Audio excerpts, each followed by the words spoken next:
कड़ी मेहनत का कोई विकल्प नहीं है। ये बात कही है थॉमस एल्वा एडिसन ने, जिन्होंने बल्ब का आविष्कार किया। लेकिन मेहनत अगर सही दिशा में की जाए तो ये बात और इसी बात को और भी सार्थक करती है और वास्तविकता से हमारा परिचय करवाती है। क्या है आज एजुकेशन सिस्टम में करियर को लेकर क्या बातें हैं, आज मैं आपको 6 बातें बताने वाला हूँ। एसोचैम की रिपोर्ट के अनुसार 93% ग्रेजुएट या तो अनएम्प्लॉयमेंट है या अंडर एम्प्लॉयमेंट है। अनएम्प्लॉयमेंट का मतलब तो आप समझते होंगे, जैसे कि वो बेरोजगार है। अंडर एम्प्लॉयमेंट से तात्पर्य है कि उन्होंने जो ग्रेजुएशन करने के बाद में उनको उनकी कैपेसिटी के अनुसार जो है सैलरी नहीं मिल रही। उनको पोस्ट ग्रेजुएशन करने के बाद भी उनको 10 या 12,000 या 15,000 की जो है तनख्वाह मिल रही है, सैलरी मिल रही है, जो कि एक नापड़ चौकीदार के बराबर है। तो इसका सबसे मुख्य कारण है कि लेक ऑफ कैरियर प्लानिंग, क्योंकि वो अच्छी तरीके से अपने कैरियर की प्लानिंग नहीं कर पाए।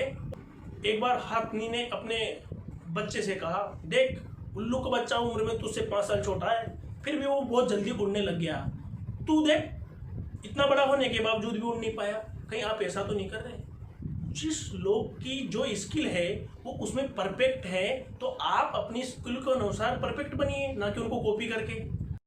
देखो, मछली को पेड़ पे नहीं चढ़ाते और बंदर को पानी में नहीं तैराते। अगर मछली को पेड़ पे चढ़ाओगे, बंदर को पानी में तैराओगे, तो दोनों के लिए करना मुश्किल है, क्योंकि नेचुरल सी बात है, मछली पानी में तैरती है और बंदर जो है पेड़ पे अच्छी तरीके से परफॉर्म कर सकता है और मछली पानी में अच्छी तरीके से परफॉर्म कर सकती है। तो आपको क्या करना है, यही मेरा पहला टॉपिक है, आइडेंटिफाई योर स्किल सेट।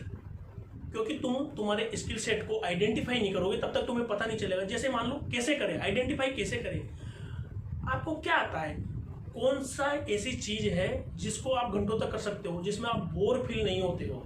जैसे मान लो किसी को कंप्यूटर पे बैठ के कोडिंग करना बहुत अच्छा लगता हो, किसी को कुछ क्रिएट करना अच्छा लगता हो, किसी को किसी चीज़ों को मैनेज करना अच्छा लगता हो, किसी को पीपल स्किल हो, किसी के पास मैनेजमेंट स्किल हो, किसी के पास कम्युनिकेशन स्किल हो। ये अलग अलग तरह की स्किल आपको ढूंढना पड़ेगा। जैसे कोई बंदर है तो उसकी स्किल क्या है कि वो पेड़ पे चढ़ता है, मछली की स्किल है पानी में तैरती है। तो तुमको ये देखना पड़ेगा कि तुम्हारी स्किल क्या है। भगवान श्री कृष्ण ने भी जब अर्जुन अपने युद्ध से प्लान करना चाह रहा था तो उनको भी बोला था कि तुम क्षत्रिय हो, तुम्हारा काम है युद्ध करना।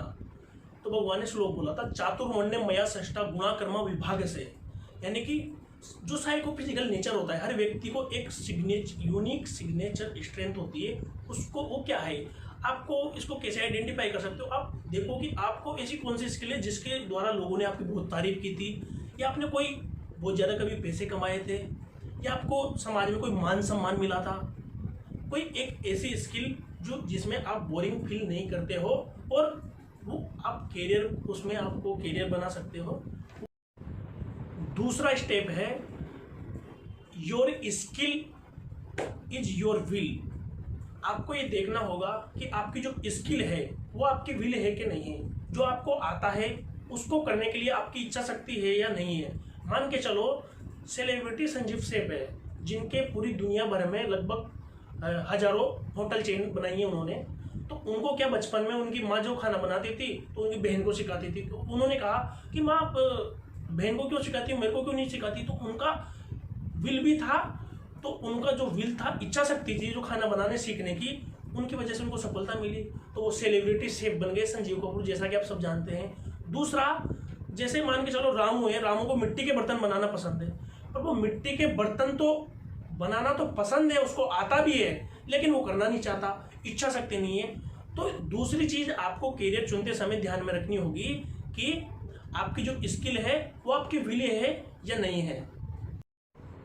तीसरा जो है, कैरियर चुनते समय जो तीसरी बात आपको याद रखनी चाहिए वो ये है कि आइडेंटिफाई योर नेचुरल स्ट्रेंथ। मान के चलो कोई आपको कह सकता है, आप दाएं हाथ से लिखते हैं, ठीक है, आप जो है दाएं हाथ से अपना पेन पकड़ते हैं, ठीक है, पर कोई आपको कह सकता है कि आप बाएं हाथ से भी लिख सकते हो।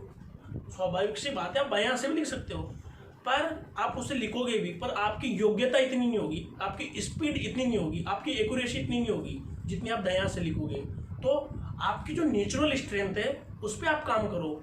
जैसे कि मैंने पहला जो आपको टॉपिक बताया था, यूनिक सिग्नेचर स्ट्रेंथ, उसी पे आप काम करो। यानी कि आप दाएं हाथ से लिख रहे हो तो दाएं हाथ पे लिखो। तो आपको जो करियर के लिए सबसे इंपॉर्टेंट है, जो आपको लगता है ना कि सबसे ताकतवर जो स्किल है आपकी, उस पर आप काम करो और उसी को अपना कैरियर बनाओ। चौथी जो बात है, चौथी जो स्ट्रेटेजी है जो कैरियर चुनाव करते समय आपको ध्यान में रखनी चाहिए, वो ये है कि feel proud that doing that. आप जो मतलब करना चाहते हो, जो कैरियर आप बिल्ड करना चाहते हो, उसके लिए आपको प्राउड फील करते हो, नहीं करते आप? एक सैनिक है ना, वो वर्दी पहनता है ना, वर्दी, जब देश की वर्दी पहनता है तो प्राउड फील करता है कि मैं मेरे देश की रक्षा कर रहा हूँ, मैं सैनिक का काम है, तो वो प्राउड फील करता है। एक जो टीचर है ना, टीचर जो स्कूल में पढ़ाता है, जब उसका बच्चा पास होता है ना, तो वो प्राउड फील करता है मेरे बच्चे ने टॉप किया, रैंक किया मेरे बच्चे ने। लेकिन जो डॉक्टर है ना, जब वो ऑपरेशन करता है ना, तो वो प्राउड फील करता है। तो आपको अपने अंदर एक ऐसी स्किल देखनी होगी जिससे आप प्राउड फील करो। तो कैरियर डिसीजन लेते समय आपको प्राउड फील करने के बारे में इंपॉर्टेंट चीजें ध्यान में रखनी चाहिए। पांचवी जो बात है आपको ध्यान रखनी चाहिए कैरियर का चुनाव करते समय, वो ये है कि think about long term goal.